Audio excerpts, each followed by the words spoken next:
vinc de la República Txeca i fa ja 10 anys que estic aquí a Catalunya. Fa uns 5 anys que estic treballant aquí al Servei de Recursos Científics. He fet també doctorat aquí mateix, a la Universitat Rovira i Virgili, i vaig començar amb un erasmus, un intercanvi d'una estada de 6 mesos aquí a Tarragona.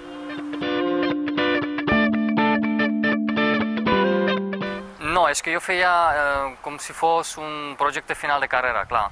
O sigui, jo no anava a classes, però agafàvem, sí, una classe de català i també castellà, sí, tot bé.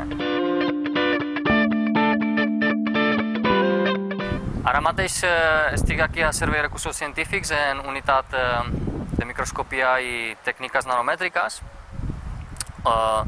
La meva àrea de responsabilitat és una sala neta, una sala blanca, on tenim diverses màquines que poden fabricar microdispositius i nanodispositius.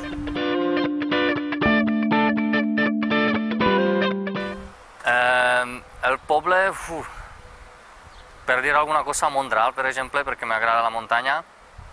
El plat típic, no sé si és un plat, però la calçotada m'agrada molt, estic aficionat.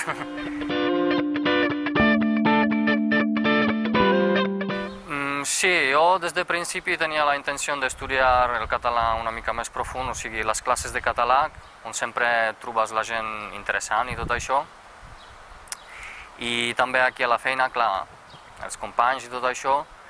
I després és la penya, sí, és la penya de la bicicleta també, que potser que ha sigut la integració més forta, no? Ja estava dins de tota la penya i ahir he agafat tot.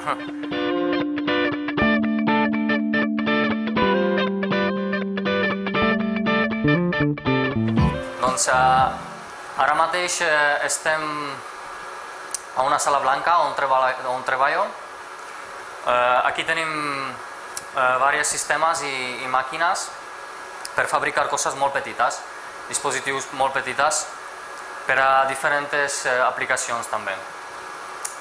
Dic sala blanca perquè aquí el que tenim és un ambient net, sense pols, sense partícules grans, per a que nosaltres podem fabricar coses més petites, per exemple, d'unes micres.